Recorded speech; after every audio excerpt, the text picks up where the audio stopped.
어, 이 강의 주제는 말씀드렸다시피 미사가 지루한 이들을 위한 짧은 안내로 제목을 정했습니다. 처음에는 황태종 신부님께서 자유롭게 제목을 정해달라고, 주제를 정해달라고 했는데 뭘로 할까 이렇게 고민하다가 제가 그래도 전공이 전례인지라 아무래도 전례 쪽을 해야겠다 싶었고, 한 가지 일화가 생각이 났었습니다. 제가 로마에 있을 때 한 기숙사에 사는데 제 윗방에 대전교구 신부님이 다른 분 한 분이 다른 공부하면서 계셨어요. 그분이 근데 입이 워낙에 좋아서 말씀을 끊임없이 했습니다. 가끔 제 방에 놀러 와서 스트레스 받고 피곤하면 놀러 와서 수다 떨고 가곤 했는데, 본당에 있을 때도 이 신부님 취미가 여고생들이랑 카페에 앉아가지고 수다 떠는 거, 커피 마시면서 수다 떠는 거, 그게 그렇게 행복하고 너무나 즐거워서 로마에 공부하러 떠나올 때 막 눈물을 흘릴 정도로 너무 아쉬워서. 근데 이제 대상이 없잖아요. 한국말로 이렇게 수다를 떨 대상이. 제 방에 와서 막 수다를 떠는 겁니다. 1시간이고 2시간이고. 그러다가 언젠가는 한 번은 말을 잠깐 쉬어가더니 신부님 하는 공부는 어떠세요? 학교에서 무슨 공부하세요? 하니까 제가 마침 또 제 차례가 돌아왔잖아요. 좀처럼 돌아오지 않는 제 차례. 그래서 제가 무슨 공부를 하는지 옛날 전래문헌들 1세기, 2세기 때 이런 전래문헌들을 공부하고 라틴어 이 단어 뜻, 그리스어 저 단어 뜻이 어떻게 서로 연관되고 엮여들어 가는지, 그렇게 세월을 흘러 오늘날 우리의 전래가 이루어진다고 일장연설을 들어놓으니까 그 신부님이 가만히 헐 하는 표정으로 절 보더니 신부님 책이나 보세요 하면서 자기 방으로 올라가 버리더라고요. 그때 깨달았습니다. 제가 배운 걸 그대로 가르치면 안 되겠구나. 그래서 뭔가 눈높이에 맞고 또 우리의 실생활과 밀접하게 연관되지 않으면 이게 정말 뜬구름 잡는 소리가 될 수밖에 없고, 저는 재미있지만 다른 사람에게는 지루하고 의미 없는 얘기가 될 것 같아서 오늘 특별히 미사가 지루한 이들을 위한 짧은 안내라는 말로 제목을 삼아봤습니다. 날도 밖에 너무 따뜻하죠. 그리고 점심도 잘 드셨겠다. 이럴 때는 정말 자리 깔고 눕는 것보다 책상 앞에서 조는 게 더 행복한 때입니다. 뭐 그런 것들은 제가 어떻게 할 수는 없지만 가능하면 짧고 굵게 끝내도록 할 테니까요. 눈을 반짝반짝 빛내시면서 한번 들어주시면 좋겠습니다. 지금 프란치스코 교종께서 우리 바티칸에서 보편교회와 온 세계 지역교회들을 위해서 맹활약하고 계시죠. 그 소식들을 여러 가지 경로를 통해서 잘 들어 알고 계시리라 믿습니다. 프란치스코 교종께서 사제였을 때, 아르헨티나에서 사제 활동을 하고 계실 때 한 신자가 그때는 베르골료였죠. 호르헤 마리아 베르골료인가, 베르골료 신부님한테 와서 이렇게 질문했습니다. 신부님, 미사는 지루합니다. 교종께서 대답하셨습니다. 무슨 말입니까? 주님이 지루하십니까? 이 신자는 속으로는 뜨끔했을지도 모르겠습니다만 물러서지 않고 대답합니다. 아닙니다. 미사가 지루한 것이 아닙니다. 사제들이 지루하지요. 여기에 과연 교종께서는 뭐라고 대답하셨을까요? 사제들은 바뀌어야 합니다. 하지만 주님께서 그곳에 계십니다. 이 대화는 많은 것을 내포하고 있죠. 미사와 관련해서 보자면 미사가 지루할 수 있습니다. 충분히 여러 가지 이유들로 인해서 그럴 수는 있는데, 이 대화에서 보자면 책임은 반반입니다. 첫 번째는 누구에게 있습니까? 지루한 사제들, 말투나 강론 내용이나 혹은 너무나 매일 하는 보잘것없는 습관처럼 미사를 거행한다거나 이런 것들이 신자들에게 좋지 않은 영향을 주어서 미사가 지루하게 흘러가 버릴 수도 있죠. 또 나머지 절반의 책임은 누구에게 있습니까? 그럼에도 불구하고 그 미사 전례 자체에 계시는 주님의 현존을 알아보지 못하는 교우들에게 있습니다. 지금 이 자리에서 신부님들의 문제는 다루지 않도록 하겠습니다. 왜냐하면 미사 집전의 기술이라는 것은 신학교에서 배우는 것으로 끝나지 않고 평생에 걸쳐서 숙달되어가는 과정 중에 있는 것이기 때문입니다. 그래서 새사제의 미사는 나름 풋풋하고 절도 있고 또 뭔가 감정적으로 북받치는 감동을 줄 수도 있고 또 원숙한 경지에 이른 어느 사제가 또 편안함으로 교우들에게 다가갈 수도 있는 것이 이 미사 집전의 기술인 것입니다. 그리고 제가 또 신부님들 얘기하자면 제가 좀 겁나서 그러는 이유도 있습니다. 양해해 주시고. 그리고 다른 무엇보다 이 자리에서는 우리들 각자의 마음가짐을 다잡아보는 자리이기 때문에 또 그렇습니다. 그리고 이 대화에서 보자면 진정한 본질이 무엇인지, 미사에서 우리가 알아보고 배워야 할 진정한 본질이 무엇인지가 드러납니다. 그것은 바로 주님입니다. 주님. 우리는 지금 이 상태에서 그대로 미사를 시작한다고 해도 이상하지 않죠. 교우들은 저쪽에 있고 사제는 앞에 있습니다. 사제의 일거수일투족이 교우들의 눈에 낱낱이 비칩니다. 하지만 방향은 한 가지입니다. 사제가 교우들을 보고 교우들이 사제를 바라보고 있지만 진정한 영적인 방향은 하나입니다. 어디입니까? 주님입니다. 그래서 옛날에는 제대에 있는 사제와 교우들이 서로 마주보지를 않았었죠. 사제의 방향이 어땠습니까? 이렇게 있었습니다. 이것은 왜 이렇게 있었죠? 흔히 제대가 벽 쪽을 향해서 있다. 사제가 벽을 보고 미사를 했다. 제2차 바티칸 공의회 이전에는 이런 식으로 얘기를 합니다. 하지만 일부러 교우들에게 등을 돌리고 일부러 사제가 벽을 보고 미사를 드린 것이 아닙니다. 면벽 수행할 일도 없죠. 중요한 첫 번째 이유는 사제와 교우들이 한 방향으로, 주님을 향하는 방향으로 서 있기 위해서입니다. 옛날 로마의 오래된 성당들, 그리고 로마 이전에 저 시리아 지역, 그리스도교가 예루살렘을 중심으로 한 팔레스타인에서 파생되어서 시리아를 거쳐서 유럽 각국으로 퍼져나갔으니까요. 그쪽에 오래된 성당들을 보면 성당 제대의 방향이 동쪽으로 향해져 있었습니다. 해 뜨는 곳으로. 떠오르는 태양이신 주님을 사제와 교우들이 한 방향으로 바라보면서 미사를 드리기 위해서였죠. 그런데 나중에 이제 유럽 각 지역으로 가면서 지형상의 이유로, 여러 가지 이유로 이 동쪽을 유지할 수 없는 건축 구조들이 생겨나게 됩니다. 하지만 그럼에도 불구하고 사제와 교우들은 한 방향으로 미사를 드리는 전통이 오랫동안 유지가 됐죠. 그런데 나중에 세월이 흘러서 사람들이 라틴어를 이해할 수도 없고 또 미사의 여러 가지 예식 구조들이 너무나 복잡해져 버려서 제2차 바티칸 공의회에 이르러서 미사를 쇄신할 필요가 있게 되었고, 그러면 다른 어떤 것보다도 교우들이 전례를 자세히 관찰하면서 알아듣고 알아볼 수 있도록 하는 것이 첫 번째 작업이겠구나. 그래서 이렇게 사제와 교우들이 마주보게 된 겁니다. 하지만 그럼에도 불구하고 방향은 언제나 한 가지입니다. 제대에 보면 이거를 제대라고 생각해 보면 이 앞에 뭐가 있죠?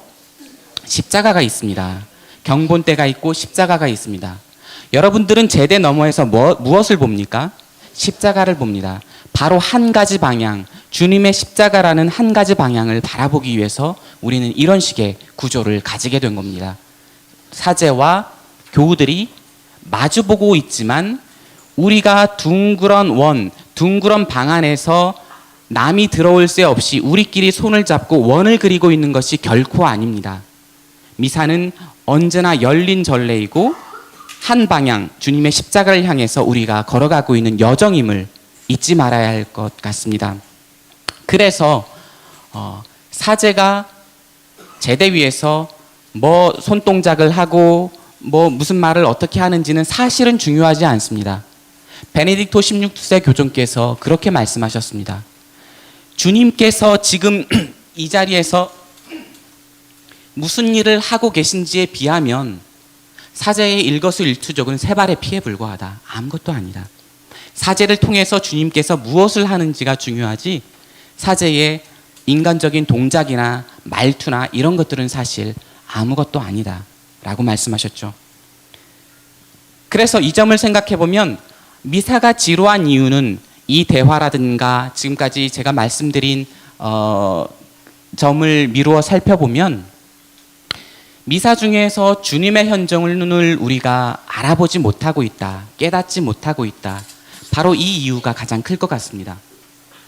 그래서 오늘 짧은 강의의 주된 목표는 주님의 현존, 미사 중에 어떻게 하면 우리가 주님의 현존을 알아볼 수 있을 것인가에 집중해 보도록 하겠습니다.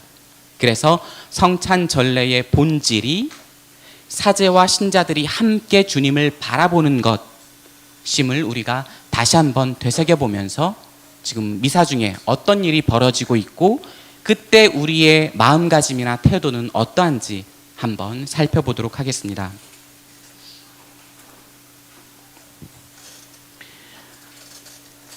예수님께서 언제 부활하셨죠? 여기 나와 있는 것처럼 주간 첫날 제자들이 부활하신 예수님을 만났습니다. 주간 첫날은 요일 개념으로 하면 언제입니까? 바로 일요일입니다. 안식일로 옛날 유다인들의 주간 리듬이 마무리가 됐죠. 그리고 새 하루가 주일로 이렇게 밝아온 것입니다. 그리고 이 주간 첫날 사복음서 모두에서 제자들은 부활하신 예수님을 만나 뵙니다.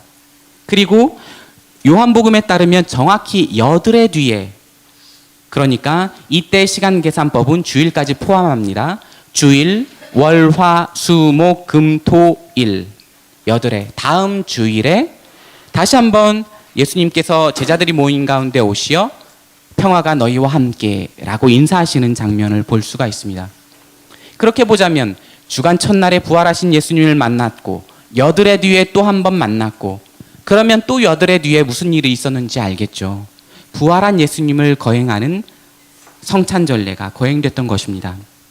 이렇게 보면 제자들은 주일을 한 번도 고할한 적이 없습니다. 고해성사를 볼 일도 없었겠죠. 아무튼 그때부터 주님의 죽음과 부활을 기념하는 성찬전례는 매주일 이렇게 거행이 되었습니다. 그래서 우리가 잘 알고 있는 것처럼 지금은 매일 미사가 거행이 되지만 옛날에는 주일에 성찬례가 있었습니다. 그리고 평일에는 모여서 함께 성경을 읽는다든지 아니면 다른 기도를 함께 찬양과 기도를 한다든지 이렇게 했었고, 주일에 매 주일마다 성찬전례가 성대하게 펼쳐졌었습니다. 그래서 이 주일은 주간 첫날은 주님의 날이라고 특별히 불렸고 그리스도교 생활의 가장 근본적인 기틀을 이루었습니다.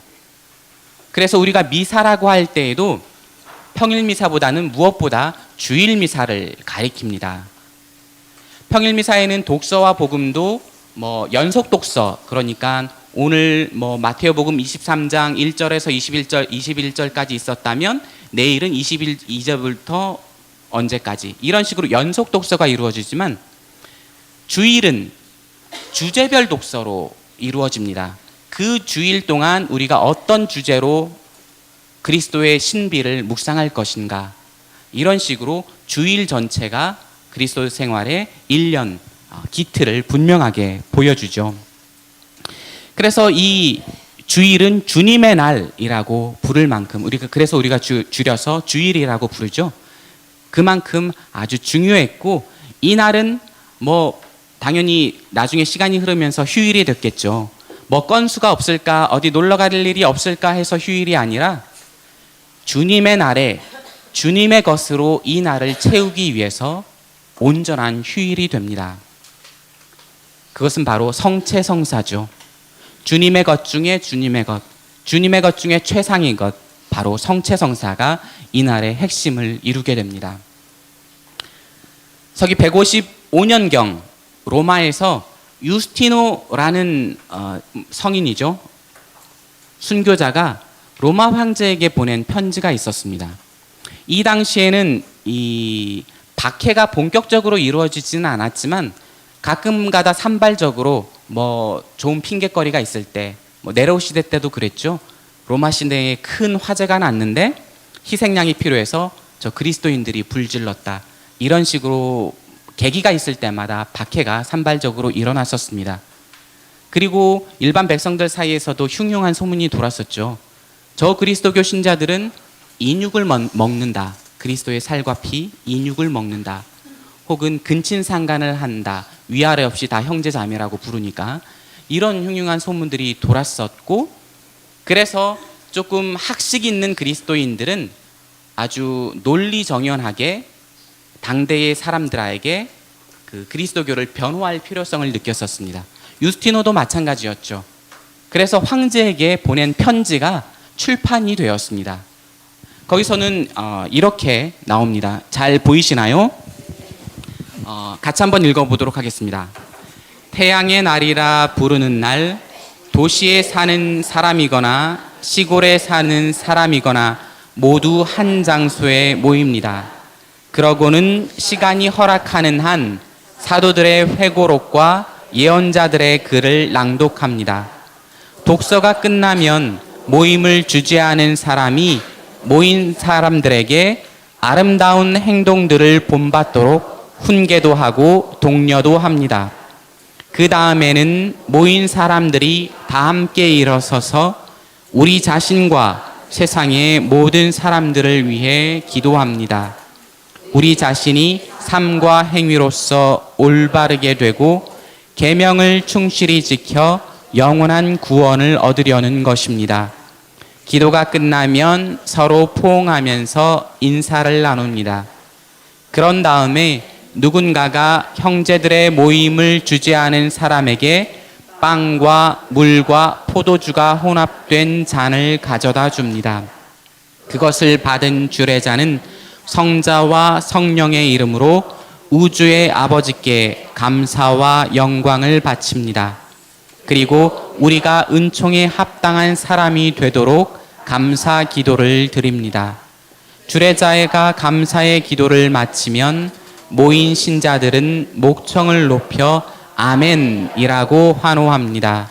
주례자의 감사와 회중의 응답이 끝나면 부제로 불리는 사람들이 참석자들에게 성체로 변화된 빵과 포도주를 나누어 주고 모임에 불참한 사람들에게도 그 빵과 포도주를 가져다 줍니다. 예.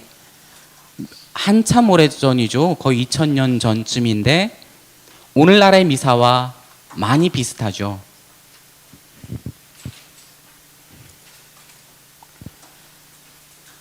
한 장소에 모입니다. 그러고는 사도들의 회고록 뭐겠습니까? 복음했죠. 예언자들의 글, 독서, 구약성서의 독서들을 말하겠죠. 낭독합니다. 오늘날과 다른 것은 시간이 허락하는 한, 기본적으로 30분, 1시간은 넘었겠죠. 그 다음에 독서가 끝나면 모임을 주재하는 사람이 모인 사람들에게 아름다운 행동들을 본받도록 훈계도 하고 독려도 합니다. 뭐겠습니까? 강론이죠.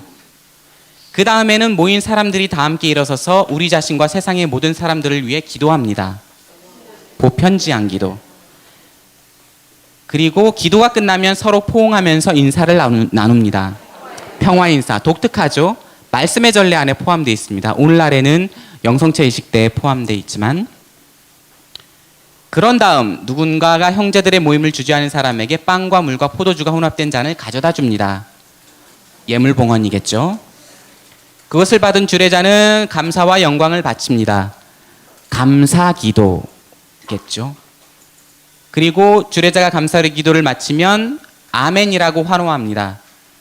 마침 영광송 아멘이죠. 아멘 아멘 아멘. 주례자의 감사 회중의 응답이 끝나면 부제로 불린 사람들이 참석자들에게 성체로 변화된 빵과 포도주를 나누어 줍니다. 영성체겠죠. 그리고 여러분들이 부러워할 만한 요소가 있습니다. 모임에 불참한 사람들에게도 그 빵과 포도주를 나누어 줍니다. 와서 고해성사라 하지 않고 그냥 갖다 줍니다. 오늘날과는 많이 다른 점인데요. 아무튼 이렇게 보면 주일에 모여서 함께 하는 일이 과연 무엇이었는지, 시간이 허락하는 날 성경을 읽고 좋은 말씀을 듣고 또 성찬례를 거행하면서 영성체를 하고, 그리고 모임이 불참한 사람에게도 성체와 성혈을 갖다 주면서 방문하는 날, 그리스도인들의 형제와 자매들이 다른 방식으로가 아니라 어디 소풍을 가거나 음주를 하거나 고스톱을 치거나 하는 방식이 아니라 함께 모여서 성찬례를 거행하고 말씀을 듣고 나누는 걸로 하루를 이렇게 주님의 것으로 채워왔던 것입니다. 서기 155년경이니까 2세기경이겠죠. 3세기 중엽에, 아까는 2세기에 로마에 있었고 지금은 3세기 중엽에 시리아에서 나온 문헌이었습니다. 이스라엘 약간 위쪽, 그쪽인데요. 그때는 이때 사도들의 가르침이라는 이름으로 나온 문헌에서 이렇게 말하고 있습니다. 세속적인 일들을 하느님의 말씀보다 위에 놓지 마시오. 주님의 날에 모든 것을 버리고 부지런히 여러분의 교회로 달려가시오. 왜냐하면 하느님께 여러분의 찬미를 드리기 위해서입니다. 만일 생명의 말씀을 듣고 영원히 지속될 천상 음식을 취하기 위해 주님의 날 모임을 갖지 않는 이들이 하느님께 무슨 변명을 할 것입니까? 여기서도 주일 전례의 중요성을 너무나 강조하고 있죠. 세속적인 일들을 잠시 제쳐두고 부지런히 교회로 달려갑니다. 그리고 이날 이루어지는 것들은 다른 무엇보다도 영원한 생명, 사후에 완성되게 될 그 영원한 생명을 위한 보증 수표와도 같습니다. 매일 그렇게 도장 찍다 보면 마지막 날 주님께서 그 쿠폰에 도장 안 찍어 주실 리가 있겠습니까? 요즘은 카페에서도 공짜로 한 잔 더 주는데요. 아무튼 주일의 중요성이 언제고 우리 그리스도교 역사를 살펴볼 때 포기된 적이 없습니다. 아직까지 잘 와닿지 않는다면 서기 304년에 4세기경이죠. 로마 제국 전역에 걸쳐서 아주 대대적인 박해가 일어납니다. 그 중에 북아프리카로 가봅시다. 우리가 로마를 거치고 시리아를 거치고 이제 북아프리카로 왔습니다. 북아프리카 교회에 이제 황제의 임명을 받은 군사들이 그리스도교 신자들이 모임을 하는 집회 중간에 성당을 덮칩니다. 그냥 다른 데서 체포한 것이 아니라 성찬례가 갑작스럽게 중단이 됐고 군사들이 들이닥쳐서 싹 다 체포해 가 버려요. 감옥에 갇힌 채 이제 한 사람씩 취조를 시작합니다. 그 중에 총독이 사제였던 사투르니누스라고 하는 사제에게 질문합니다. 너는 사람들을 불러 모아 황제의 명령을 거스르는 짓을 했다. 사제가 대답합니다. 황제의 명을 어기려고 한 것이 아니라 우리는 그저 주님의 일을 거행했을 따름입니다. 라틴어로 하면 도미니쿠스인데요. 주님의 일이라고 번역됩니다. 먼저는 주님의 날 혹은 그 주님의 날에 포함된 주님의 것들, 성체성사 혹은 주님의 부활, 이런 모든 것들을 도미니쿠스라는 한마디 안에 포함시켰습니다. 사제는 그저 의도적으로 법을 어긴 것이 아니라 우리가 당연히 우리의 일을 했고 그게 결과적으로 법에 어긋났을 뿐입니다 라고 대답을 한 거죠. 총독이 재차 사제에게 그래도 법을 미리 알고 잘 지켰어야지 하니까 사제는 끝까지 물러서지 않고 주님의 일을 우리는 등한히 할 수 없습니다. 아주 외고집으로 나갑니다. 총독도 지쳤겠죠. 이제는 사제를 다시 감옥에 넣고 그 집을 내어준 집주인을 잡아들입니다. 이 당시까지만 해도 성당 건물이 따로 번듯하게 별도로 없었습니다. 그리스도인 신자들 중에서 조금 잘 사는 신자가 넓은 자기 집을 내주면 거기를 적당하게 정리를 해서 홀처럼 만들어서 그 집에 모였었습니다. 그래서 그 집을 제공한 집주인을 잡아들인 거죠. 총독이 묻습니다. 금지된 집회를 허락한 이유가 무엇이냐? 집주인이었던 에메리투스라고 하는 사람이 대답합니다. 제 집에 모였던 사람들은 모두 제 형제들입니다. 형제들을 면전에 두고 어떻게 문을 닫아걸 수 있겠습니까? 그래도 법이 추상 같은데 들어오지 못하게 했어야지.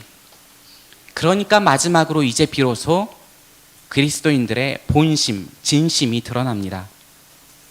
그럴 수 없었습니다. 왜냐하면 우리는 주일 없이는 살 수 없기 때문입니다. 이 그리스도교 신자들이 주일을 대하는 태도가 이랬습니다. 주일에 성당에 가는 것이 나머지 주중을 잘 살기 위한 어떤 마음의 쉼, 고요한 평온 이런 것들이 아니었습니다. 혹은 그냥 몸이 피곤해도 어쩔 수 없이 종교적 의무를 다하기 위해서 억지로 끌려가듯이 이런 것이 아니었죠. 주일에 이루어지는 그 모든 것들, 특히 성체성사 없이는 우리는 살 수가 없습니다. 라고 그리스도의 정체성은 말해주고 있었던 것이었습니다. 우리가 지금 서기 155년경에 로마를 지나왔습니다.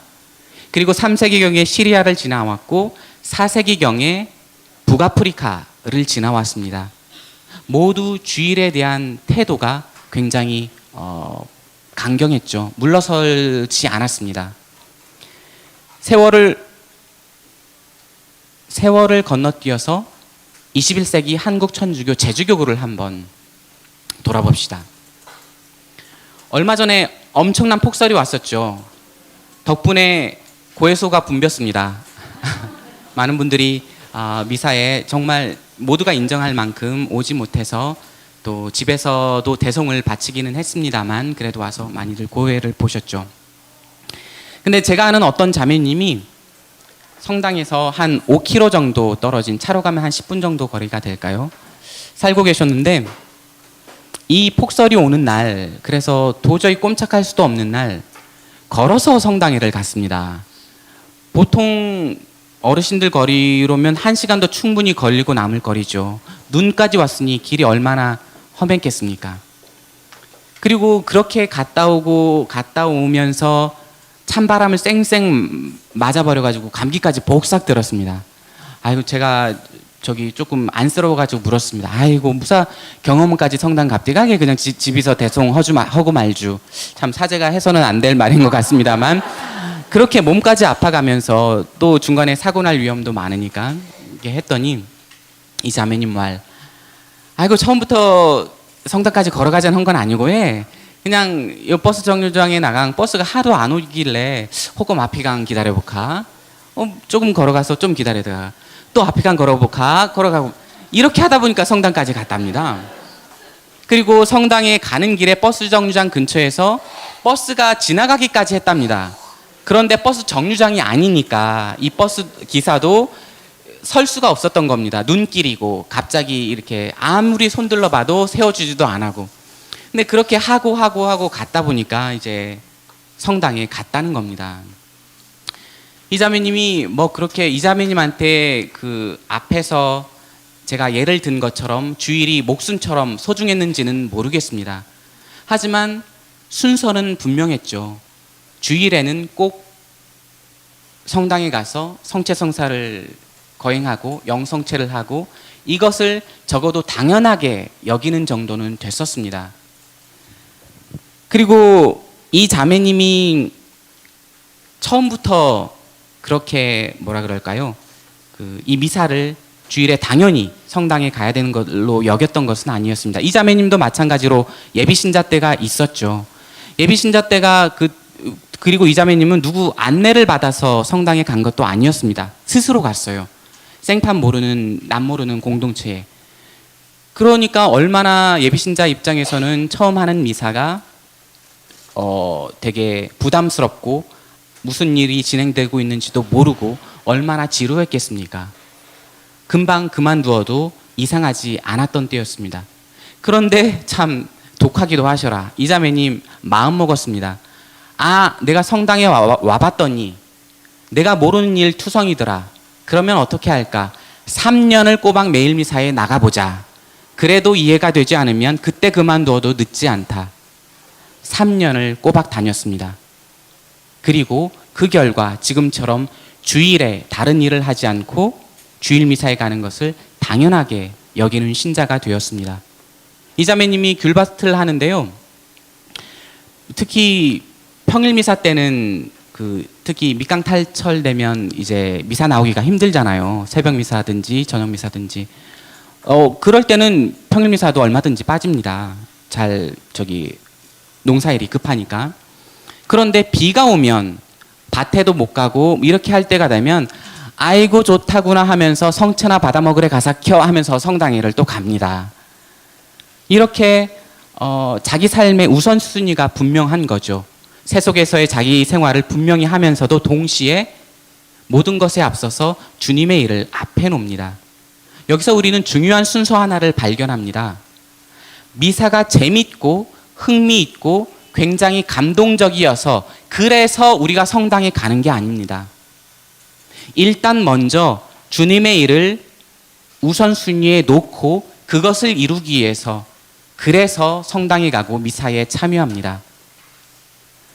미사가 만일 매일 재미있고 신선하고 감동적이고 그래서 성당에 간다면 역설적으로 오래 가지 못합니다. 왜냐하면 사람의 감정은 한계가 있기 때문이지요. 사랑의 한계, 정말 연인들이 죽고 못 사는 한계가 몇 개월입니까? 3개월입니다. 과학의 관점에서 봤을 때 뇌에서 도파민, 쾌락의 물질이라고 하는 도파민이 분비되는 한계가 3개월이라고 합니다. 그 다음에는 뭘로 삽니까? 의리로 살까요? 정으로 살까요? 아니면 아무튼 여러 가지가 있죠. 미사도 마찬가지입니다. 미사가 굉장히 흥미로워서 그래서 성당에 온다면 처음에 반짝할 수는 있습니다. 하지만 곧 끝나버립니다. 반대로 우리가 주님의 일을 우선순위에 놓고 그분께서 우리 삶에 무엇을가 베풀어 주시기를 끊임없이 간청하면서 거기에 의지하면서 성당에 나간다면 우리가 그 목표에 도달하는 순간 하느님은 더 큰 목표를 또 한 번 우리에게 제시해 주십니다. 그런 식으로 우리는 신비에 빨려 들어가는 것입니다. 신비와 흥미의 차이는 바로 이렇습니다. 흥미는 우리의 감정과 굉장히 그런 여러 가지 감정적인 요소들에 의지하지만 신비는 우리의 온 인격을 거기에 빨려 들어가게 만듭니다. 우리가 끊임없이 주님께 나아가는 목표를 세우게 만들고 그 목표에 도달하는 순간 헤아릴 수 없는 깊이를 가지신 하느님께서 더 새로운 목표를 우리에게 지정해 주시기 때문입니다. 그래서 첫 번째, 미사가 지루하다면 순서를 바꿔보십시오. 미사에 뭔가를 얻으려고 가기보다는 미사를 무조건 중요한 위치에 기간을 정해도 좋습니다. 아까 자매님처럼 3년이라고 해도 좋고 1년이라고 해도 좋습니다. 다만 너무 짧게 잡지는 마십시오. 그래서 무조건 가보는 겁니다. 그때 하느님께서 우리에게 무엇을 열어 보여주실지는 본인만이 나중에 알게 될 것입니다. 두 번째로 넘어가겠습니다.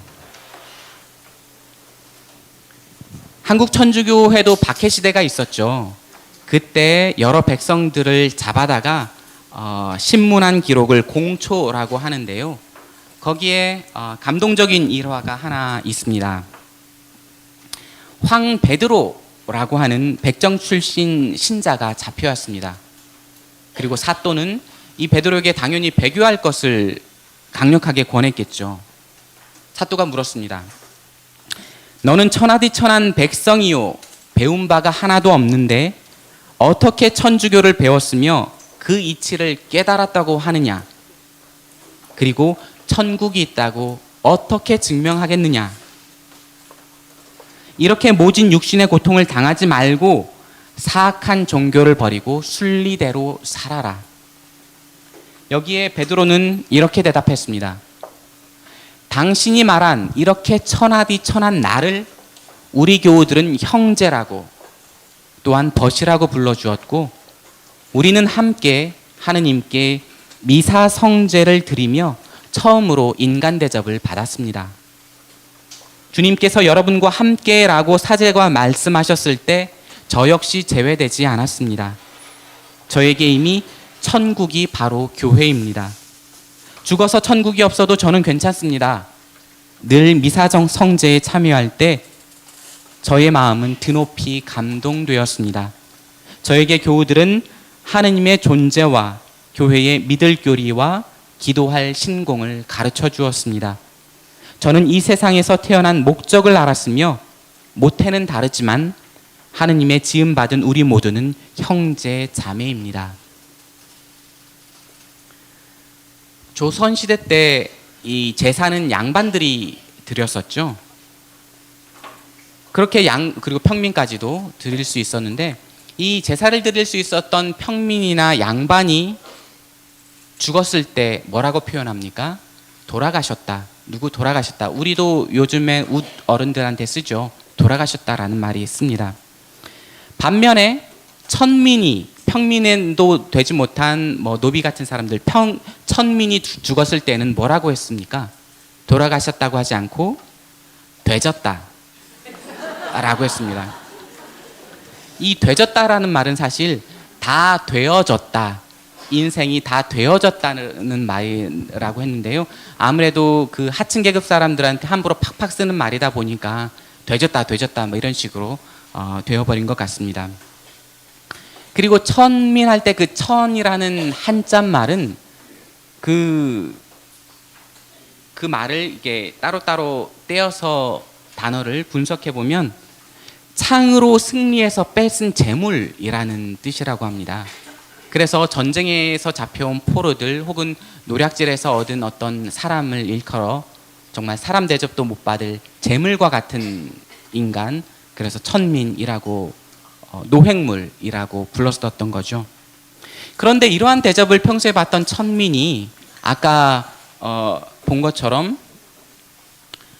미사성제에 함께 초대받아서 형제님 해주고 주님께서 여러분과 함께 하는 그 자리에 본인도 있으면서 나한테도 저 말을 해주는구나 하는 것을 강력하게 느꼈을 때 이 사람의 해방감이 얼마나 컸겠습니까? 집보다도 더 교회에서 편안함을 느꼈을 것 같습니다.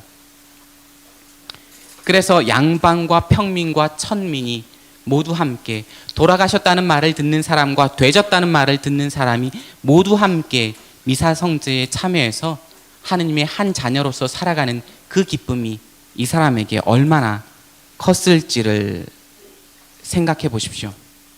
그리고 이것이 바로 미사에서 우리가 받을 은총을 생생하게 느끼기 위한 어떤 기본 바탕이라고 할 수가 있겠습니다.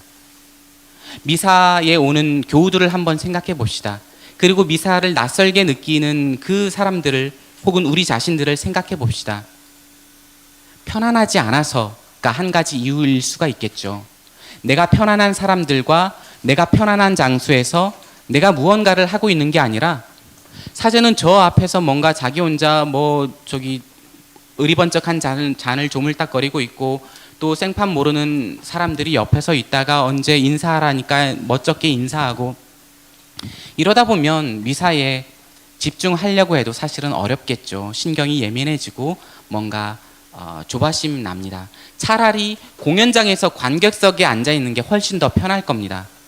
그 공연장에 있는 관객은 내가 그냥 보기만 하면 되죠. 저 사람이 알아서 나에게 기쁨을 가져다 줍니다. 하지만 미사는 똑같이 미사를 보지만 굉장히 함께 얽혀 들어갑니다. 대화가 있죠. 주님께서 여러분과 함께하면 뭐라고 대답합니까? 또한 사제의 영과 함께. 또한 여러 가지 대화들을 비롯해서 그리고 함께 성가를 불러야 하고 기도문을 바쳐야 하고 공연과는 수준이 차원이 다릅니다. 거기에 이 사람이 어떤 편안하지 못한 감정을 느낀다면 미사가 얼마나 낯설고 또 부담스럽게 느껴지겠습니까? 그래서 만약에 편안한 집이라면 어떨까요? 를 생각해 봅시다.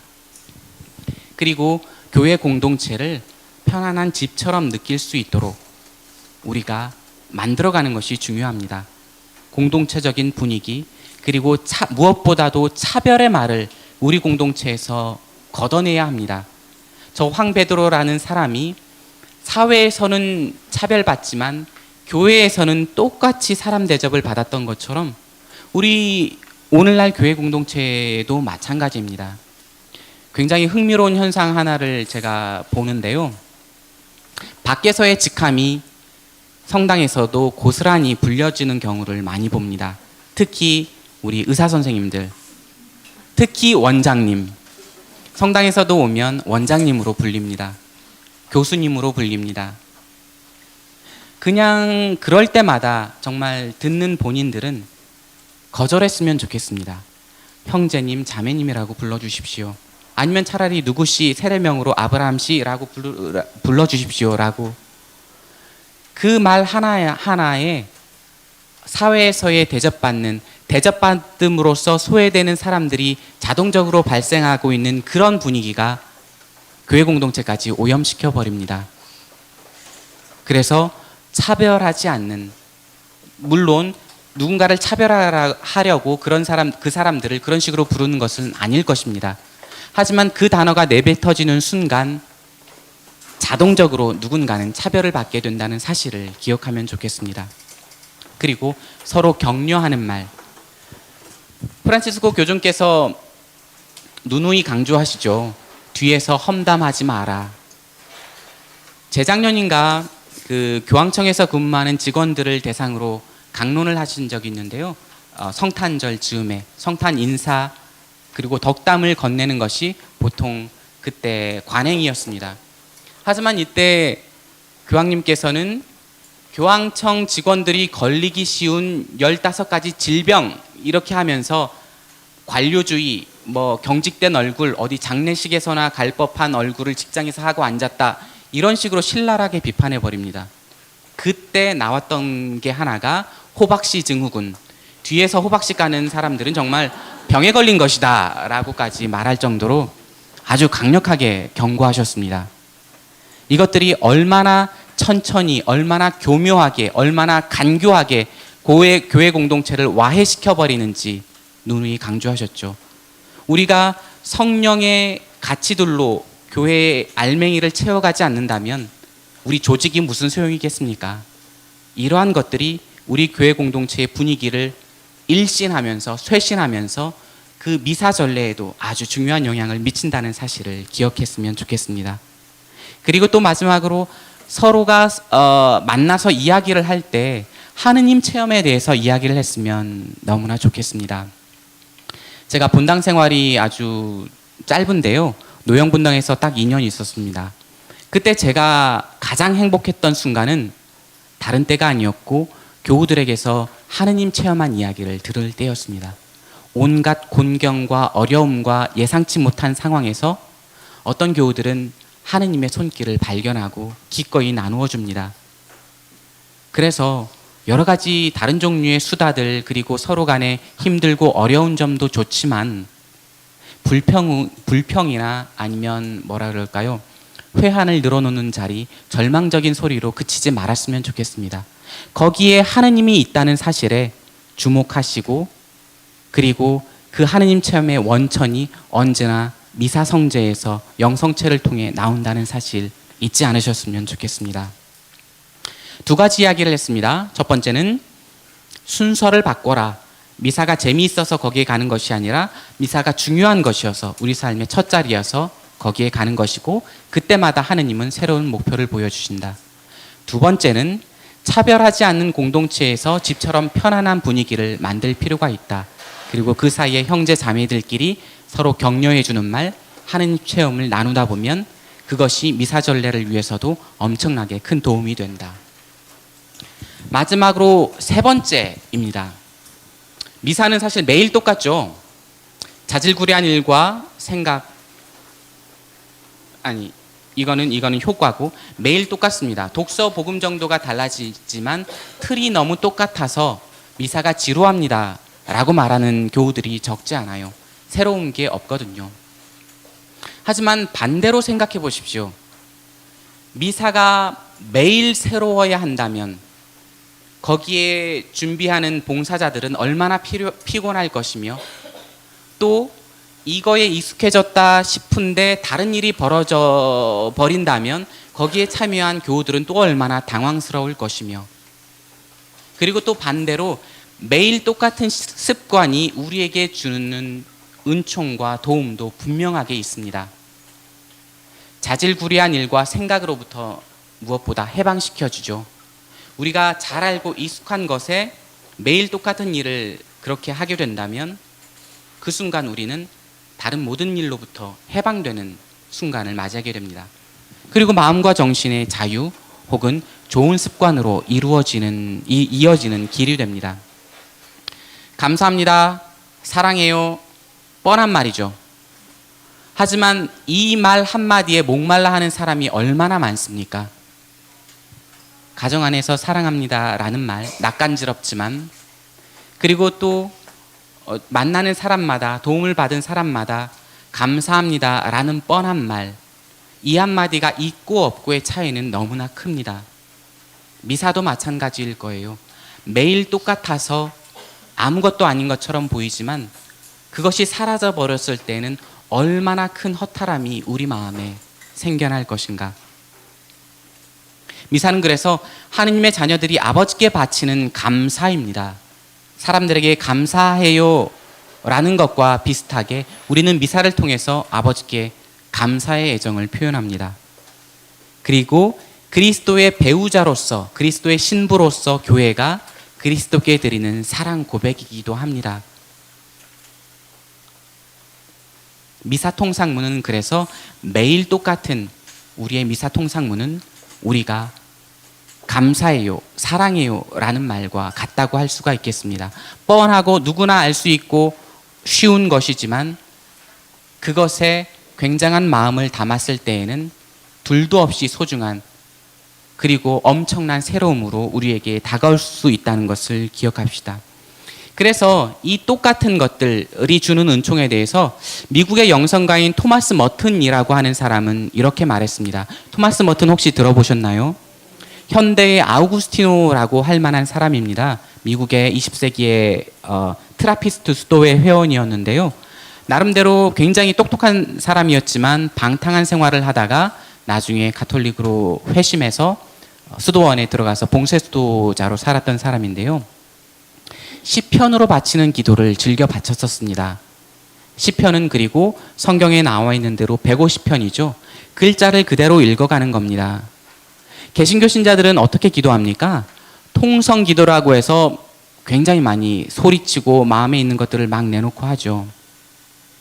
하지만 토마스 머튼은 시편으로 바치는 기도가 우리에게 얼마나 유익한지를 말하면서 아주 쉽게 이렇게 이야기했습니다.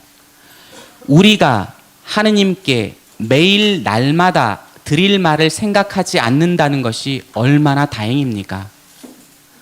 하느님께 드릴 수 있는 말이 이미 시편에 다 나와 있고 우리는 고민할 필요가 없습니다. 거기서 한 가지를 골라서 하느님께 바쳐드리면 거기에 우리의 모든 오욕칠정과 여러 가지 감정과 생각과 바람들까지 다 포함되어 있습니다. 특히 시편 56편을 읽어보면 그런 모든 감정들이 다 나와 있는데요. 원래는 같이 읽으려고 했지만 시간상 전부 다 읽지는 않도록 하겠습니다. 고생 중에서, 고난과 비탄 중에서 시편 저자가 외치는 말인데요. 주목할 만한 구절은 제가 어디였던 거 하니? 12절. 하느님께 믿어서 나는 무섭지 않으리니 인간이 나에게 무엇을 할 수 있사오리까? 이 말을 하는 시편 저자들은 굉장한 고통 중에 있어요. 사람들이 왕따시키고 그것을 더불어서 물리적인 폭력을 가하고 하느님 나라 되지도 않고, 그럴 때 사람은 보통 어떻게 합니까? 우울증에 빠진다. 두 번째, 분노에 사로잡힌다. 우울증에 빠져서 옴짝달싹할 수 없이 자기 파괴식으로 움츠러들거나 아니면 겉으로 분노를 표출해내면서 다른 사람들에게 굉장한 해악을 끼칠 수 있죠. 반면에 시편 저자는 여기서 제3의 길을 찾아냅니다. 하느님께 믿어서 나는 무섭지 않으리니 인간이 나에게 무엇을 할 수 있사오리까? 다시 한번 허리에 띠를 묶고 고추서서 아주 도도한 자존심으로 하느님 앞에 자신의 모든 것을 내어 맡기는 거예요. 너네들이 나를 협박해? 하는 일마다 안 돼? 좋다. 그런 것들은 꺼져버리라지. 나는 하느님 앞에서 나의 길을 걸어갈 것이다. 깃을 착 고추 세우고 인간이 나에게 무엇을 할 수 있겠는가? 하느님을 믿어서 나는 무섭지 않습니다. 라고 굉장히 도도함이라는 제3의 길을 걸어갑니다. 그리고 이 시편을 읽으면서 하느님 앞에 이 시편 저자는 자신의 온갖 속사정을 낱낱이 다 까발려 놓고서 그렇게 도도하게 다리 꼬고 앉아서 하느님 당신만이 내 편이십니다 라고 하는 제3의 길을 보여줍니다. 이와 마찬가지로 시편 기도들 뿐만 아니라 전례 안에서 이루어지는 모든 독서와 복음의 말씀들, 시편과 전례문들이 우리의 정신을 고독 속으로 빠뜨리지도 않고 아주 황폐하게 찢어놓지도 않고 아주 굉장한 어떤 뭐랄까요 수준으로 드러높여 줍니다. 얼핏 보면 이해하기 그 어려운 말들이 우리의 삶을 한 차원 드높여 준다는 그 사실을 잊지 마십시오. 앞에서 드린 말씀들은 어떻게 보면 핑계라고도 할 수가 있겠습니다. 미사가 지루할 때 우리가 어떻게 해야 하느냐? 순서를 바꿔라. 그리고 형제 자매들의 공동체가 되도록 분위기를 유지해라. 그리고 세 번째, 매일 똑같은 그 미사가 우리에게 주는 은총을 다시 한번 생각해 보아라. 하지만 그럼에도 불구하고 미사가 지루한 진짜 이유는 따로 있습니다. 그것은 바로 미사에 담겨 있는 신비가 너무나 어마어마해서 우리가 그것을 채 다 알아듣기 어렵기 때문이죠. 너무 높은 소리는 들리지 않죠. 그런 것처럼 너무 멀리 있는 것은 또 보이지 않고 하느님의 신비도 그런지도 모르겠습니다. 교종께서 말씀하셨습니다. 미사에 참여하는 것은 구세주이신 주님의 순환과 죽으심을 다시 한번 사는 것입니다. 이해하지 못할 단어 없습니다. 하지만 모아놓으니까 굉장히 이해하기 어려운 신비가 되어버렸습니다. 하지만 이 신비를 이해하기 위해서 우리는 성사라는 관문을 통합니다. 성사라는 것은요, 쉽게 이해하면 이렇습니다. 토마스 사도가 부활한 예수님이 나타났을 때 뭐라고 이야기했습니까? 나는 예수님 손바닥에 난 못자국을 만져보지 않고 예수님 창에 찔린 옆구리의 그 상처를 만져보지 않고는 믿지 못하겠다. 보고 만지고 싶고자 하는 열망이었습니다. 성사는 바로 이런 열망을 채워줍니다. 신비는 눈에 보이지 않지만 밀떡은 눈에 보입니다. 신비는 귀에 들리지 않지만 성경 말씀이 우리에게 인간의 목소리를 통하여 울려 퍼지는 것은 귀에 생생하게 들립니다. 이 모든 것이 성체 성사 안에서 벌어지고 있는 일들입니다. 눈으로 보고 귀로 듣고 혀로 맛보는 것. 이 성사를 통해서 우리는 신비의 여러 가지 차원들을 깨닫게 되는 것이죠. 그것은 굉장히 개인적인 체험일 수도 있고 공동체가 함께 느끼는 어떤 열정일 수도 있습니다. 신비는 단 한 가지 정답이 아니라 삶의 굉장히 여러 가지 차원을 우리에게 풍경처럼 보여줍니다. 거기에 기꺼이 참여하고자 열망하고 갈망하십시오. 그리스도께서는 미사 안에 우리가 현존하신다고 알고 있습니다. 전례 헌장에 따르면 하나, 둘, 셋, 넷, 다섯, 여섯 가지 방식으로 말하고 있습니다. 집전자의 인격 안에 평소에는 다른 적절한 말이 떠오르지 않습니다만은 하여튼 망나니 같은 사제라고 할지라도 미사를 드리는 순간 집전자의 인격 안에 그리스도께서 현존하십니다. 성체의 형상들 안에, 성체와 성혈 안에 그리스도께서 계십니다. 그리고 성사들 안에 그리스도께서 계시고 말씀 안에 계십니다. 그리고 함께 모인 교우들, 즉 교회가 기도하고 찬양할 때에 그리스도께서 거기 계십니다. 여기에 계신 그리스도를 알아보려고 눈배롱이 트고 노력할 수밖에 없습니다. 그리고 끊임없이 갈망하고 기도하십시오. 그리스도의 신비, 그 현존을 우리가 알아보고 알아들을 수 있기를. 지금까지 말씀드린 것은 어떻게 보면 미끼일 수도 있습니다. 그냥 정말 다른 모든 중요한 일들이 그렇듯 쉬운 길은 없죠. 우리가 미사를 지루하게 느끼고 있다면, 혹은 우리 주위에 누군가가 그렇게 느끼고 있다면 앞에 세 가지를 일단 말씀드려 보십시오. 순서를 바꿔보라. 그리고 교회 공동체가 형제 자매들의 공동체답게 되는지를 살펴보라. 그리고 세 번째, 매일 똑같은 전례문에 얼마나 풍성한 영적인 의미가 담겨 있는지, 우리를 한 차원 수준 높은 인간으로 끌어올려 주는지를 생각해 보라. 그리고 마지막으로는 성사들 안에 현존하시는 그리스도를 깨닫기 위해서 우리가 갈망하고 기도하고 노력하는 길밖에 없다는 것. 그리고 어느 순간 그리스도께서 우리에게 나타나셨을 때, 그분을 찐하게 체험했을 때 감사드리고 또 형제 자매들에게도 그 체험을 기꺼이 나눠주고자 하는 것 잊지 않으셨으면 좋겠습니다. 예, 시간이 꽉 찼습니다. 고생하셨고 또 여러분들 올 한 해의 모든 사업과 활동과 기도에 하느님께서 함께 해주시기를 청하면서 마침 기도로 영광송 바치겠습니다. 성부와 성자와 성령의 이름으로. 아멘. 영광이 성부와 성자와 성령께. 성부와 성자와 성령의 이름으로. 아멘. 수고하셨습니다.